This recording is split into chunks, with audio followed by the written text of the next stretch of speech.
ओम शांति।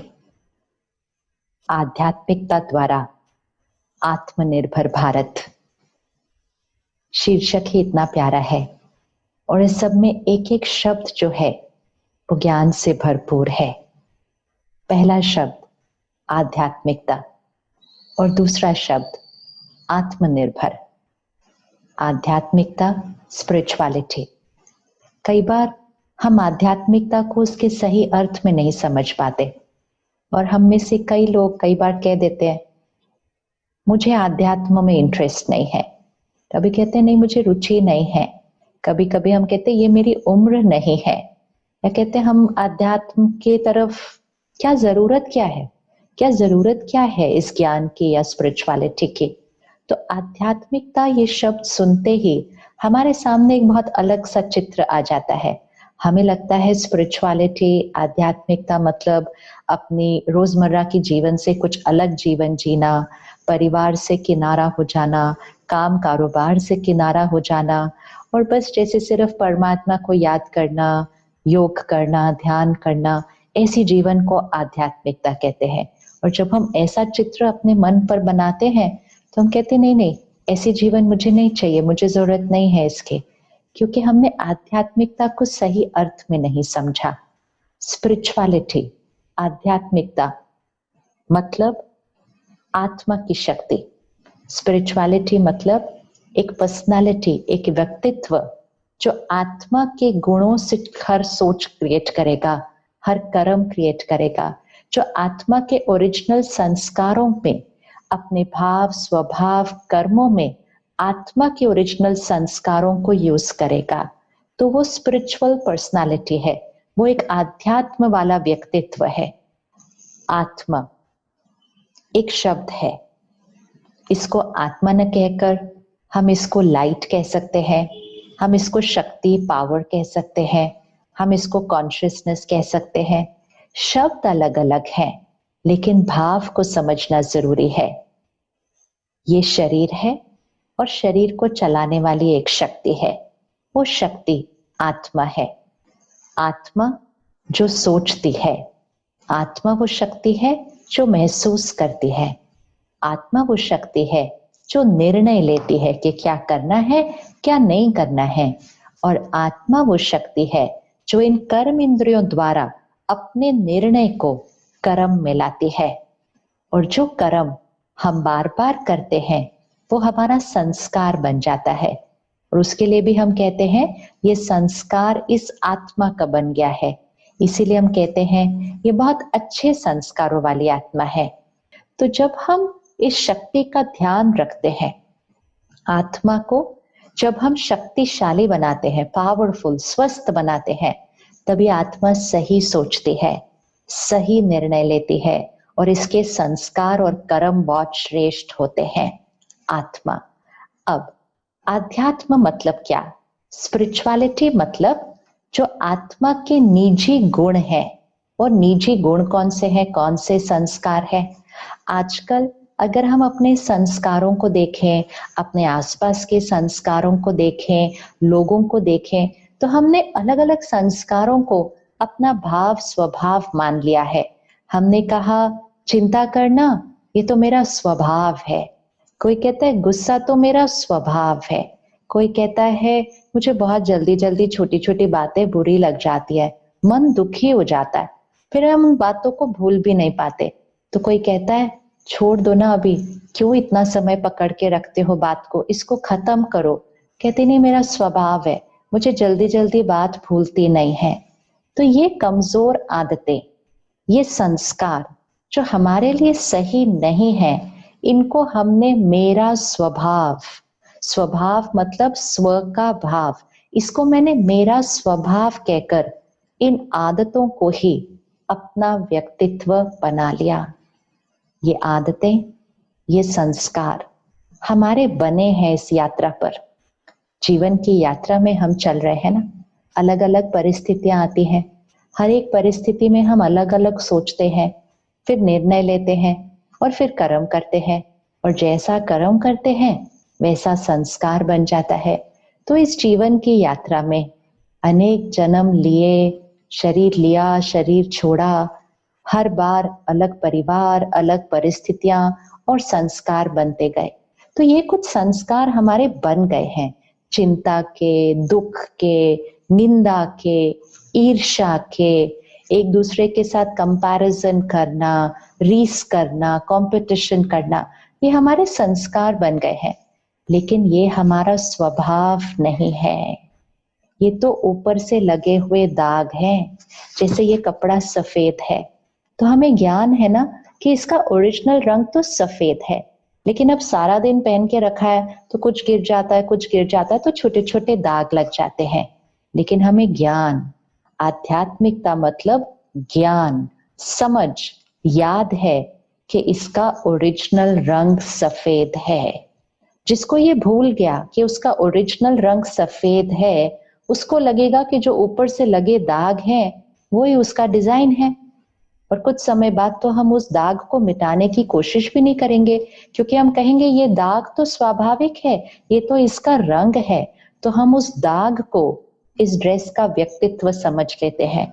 इसी तरह आत्मा अपने ओरिजिनल रूप में शुद्ध है, पवित्र है, दिव्य है, शक्तिशाली है, शांत है, प्रेम स्वरूप है, ज्ञान स्वरूप है, सुख स्वरूप है, आनंद स्वरूप है, सतो गुणी आत्मा। ये शब्द कितनी बार सुना है, सतो गुणी आत्मा, मतलब 7 गुण हर आत्मा के संस्कार है। हर आत्मा पवित्र है, शांत है, शक्तिशाली है, प्रेम स्वरूप है, ज्ञान स्वरूप है, सुख स्वरूप है और आनंद स्वरूप है। ये है सतो गुणी आत्मा। ये है ओरिजिनल वाइट, मतलब ओरिजिनल आत्मा का गुण, आत्मा के संस्कार। लेकिन जीवन की यात्रा में ध्यान नहीं रखा, जैसे सारा दिन सफेद पहनकर ध्यान नहीं रखा, कहीं चले तो वहां का दाग लग गया, कहीं बैठे किसी कुर्सी पर तो वहां का दाग लग गया, कहीं कुछ खाया तो उसका दाग लग गया। वैसे तो हम पूरा दिन जी सकते थे इस सफेद को सफेद रखते हुए, अगर हम ध्यान से चलते। ध्यान, इसीलिए मेडिटेशन को भी ध्यान कहा जाता है। ध्यान, बस ध्यान ही तो रखना है, इसका ध्यान रखना है। जैसे इसका ध्यान रखते हैं, इसका ध्यान रखना है कि इस पे दाग नहीं लगना चाहिए सारा दिन। इसी को मेडिटेशन को ध्यान कहते हैं। तो आत्मा का ओरिजिनल स्वरूप ये 7 गुण हैं। ध्यान रखेंगे तो सारा दिन हर सोच, हर कर्म, हर व्यवहार इन 7 गुणों से ही होगा। जो हमारे लिए अच्छा है वो करेगी। कभी कभी हो जाता है, नहीं होती है, लेकिन उस समय भी हमें ध्यान रखना है, प्रकृति का प्रभाव मुझ पर नहीं, मेरा प्रभाव प्रकृति पर पड़ेगा। संकल्प से सृष्टि बनती है, सृष्टि से संकल्प नहीं बनता है। संकल्प से सृष्टि है। संकल्प से सृष्टि मतलब मेरा हर संकल्प, मेरी भावनाएं, मेरा हर संकल्प मेरे शरीर को जाता है और मेरे शरीर का स्वास्थ्य बनता है। मेरा हर संकल्प लोगों तक जाता है और मेरे रिश्ते बनते हैं। और मेरा हर संकल्प वातावरण में फैलता है और वो पर्यावरण और प्रकृति का निर्माण करता है। आज प्रकृति इतना उछल क्यों खाती है? प्रकृति हमें सहयोग क्यों नहीं देती है? प्रकृति हमारी साथी बनकर क्यों नहीं चलती है? क्योंकि हम प्रकृति के साथी बनकर नहीं चले। क्या हमने प्रकृति को सहयोग दिया था? क्या हमने प्रकृति को दूषित नहीं किया है? क्या हमने प्रकृति को अपनी सोच से दूषित नहीं किया है? जब जब हमने यहाँ पर ईर्ष्या, नफरत, गुस्सा, दुख, दर्द ये सब यहाँ लाया, ये वातावरण में फैलता है, इसका प्रकृति पर असर होता है। हमारी भावनाओं से प्रकृति बनती है। हमारी भावनाओं का असर हवा पर, हमारी भावनाओं का असर पानी पर, हमारी भावनाओं का असर पेड़ पौधे पशु पक्षियों पर पड़ता है। तो हमारी संकल्प से सृष्टि बनती है। तो सृष्टि तो वैसे ही बन गई ना जैसे हमारे संकल्प थे। अब हम इस सृष्टि को बदलना चाहते हैं। तो हम उसको सृष्टि को बाहर नहीं बदल सकते। हम अपने शरीर को स्वस्थ बना नहीं सकते जब तक हम अपनी सोच को सही नहीं कहेंगे।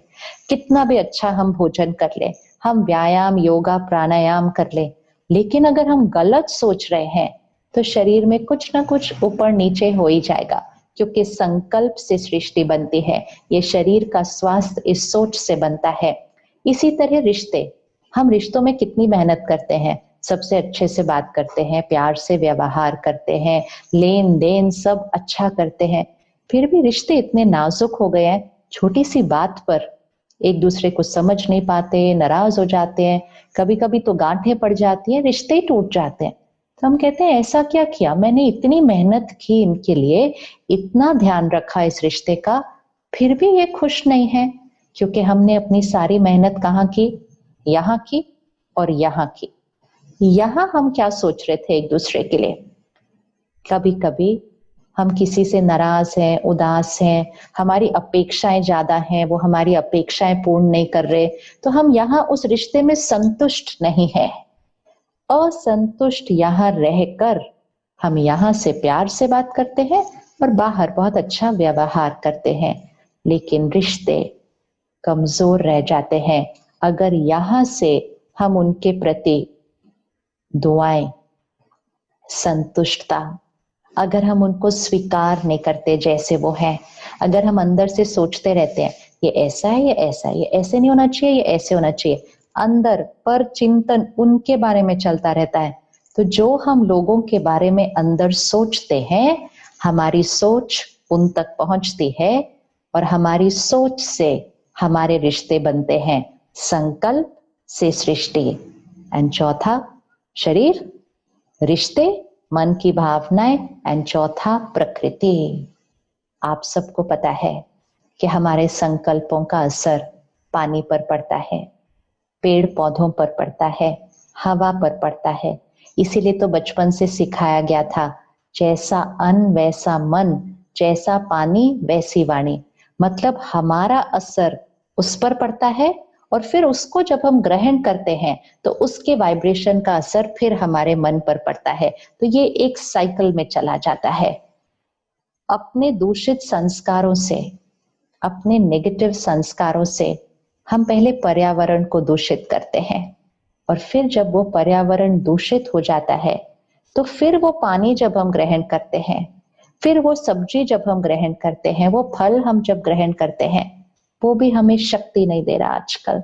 इसलिए आजकल लोग कहते हैं आजकल के फल सब्जी में तो ताकत ही नहीं रही है। क्यों आजकल ऐसा क्या हो गया, ताकत क्यों नहीं रही है?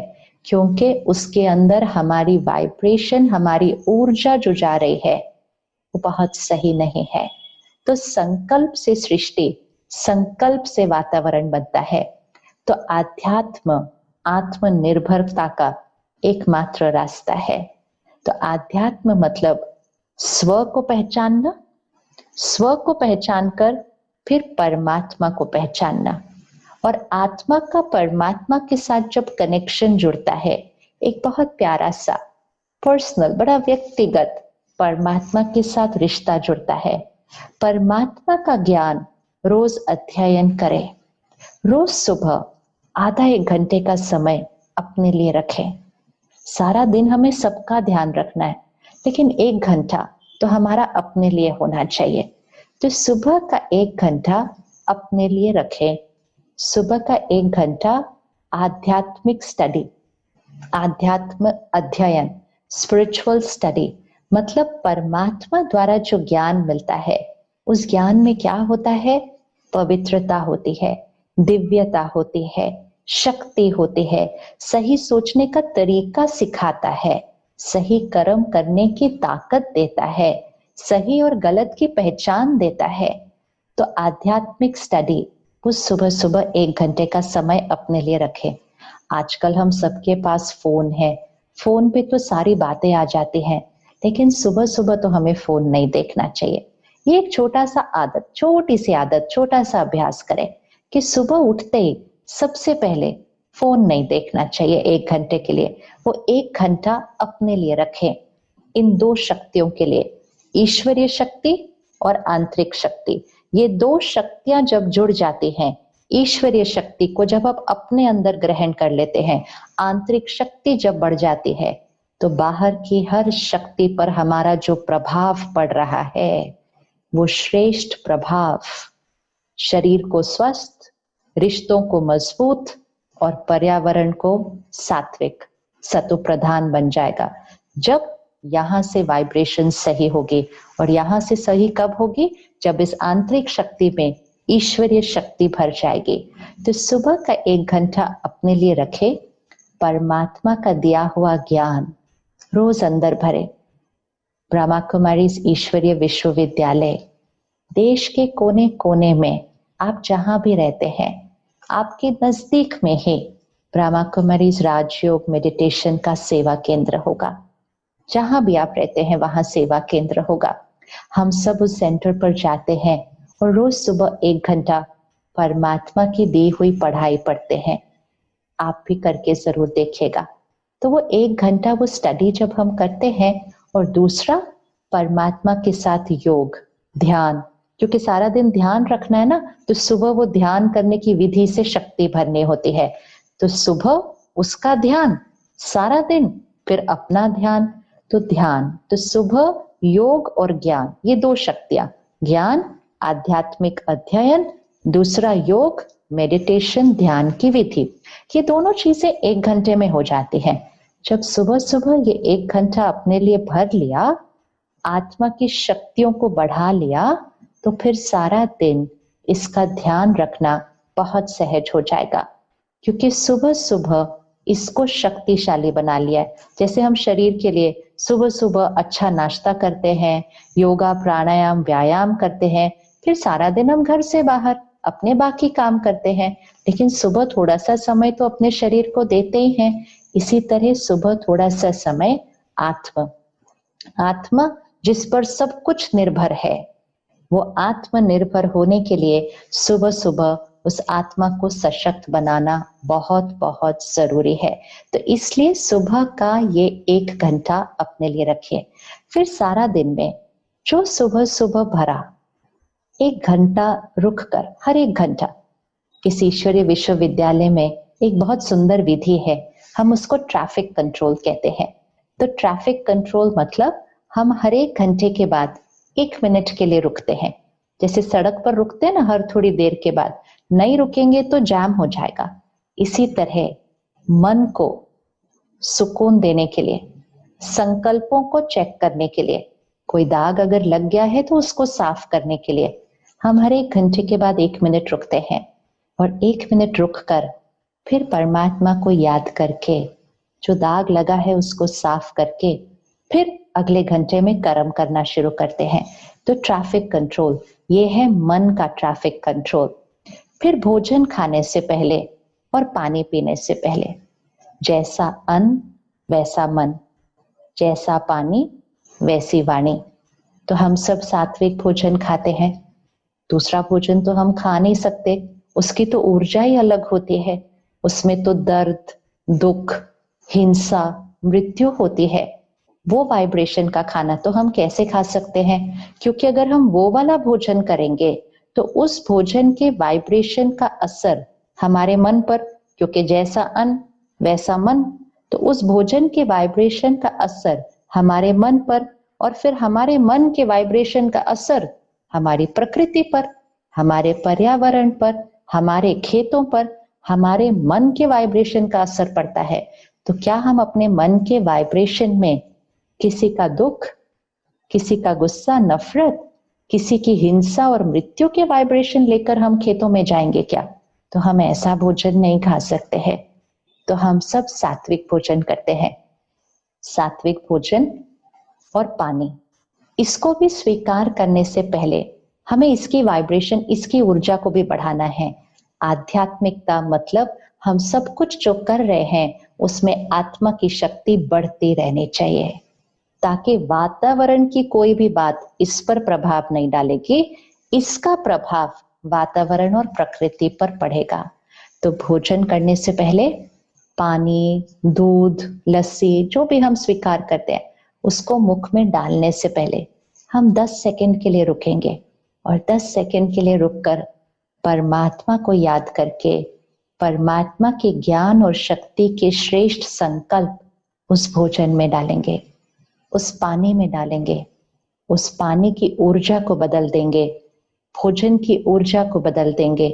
और जैसा अन्न वैसा मन, जैसा पानी वैसी वाणी। तो हमारा अन्न बन जाएगा प्रसाद और हमारा पानी बन जाएगा अमृत। और जो हमेशा प्रसाद खाएंगे और अमृत पिएंगे तो वो आत्मा कितनी शुद्ध और पवित्र हो जाएगी। तो भोजन और पानी से पहले 10 सेकंड जरूर रुकना है। और रात को सोने से पहले, ये बहुत इंपॉर्टेंट है कि रात को ऐसे ही नहीं सो जाना है। सारे दाग को देख करके सारा दिन में कोई दाग तो नहीं लगा, उसको साफ करके परमात्मा की याद में बैठकर फिर से कुछ ज्ञान की बातें अंदर भर के, क्योंकि सोने से पहले जो आखिरी बातें अंदर जाएंगी वो सारी रात मन पर चलेंगी। आजकल कई लोगों को अच्छे से नींद नहीं आती है क्योंकि मन में बहुत संकल्प चलते हैं रात को सोते समय।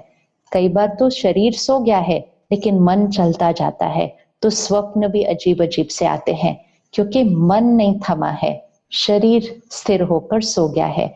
क्योंकि हम सोने से पहले सोने की सही विधि को नहीं अपनाते हैं। तो सोना सिर्फ शरीर ने नहीं है, नींद सिर्फ शरीर के लिए नहीं है, नींद तो आत्मा के लिए भी है। तो सोने से पहले कुछ देर फिर से परमात्मा के ज्ञान की बातें अंदर भरे, ताकि नींद में वो ही बातें यहाँ चले और वो ही ऊर्जा हमारे से शरीर को मिले और प्रकृति को मिले।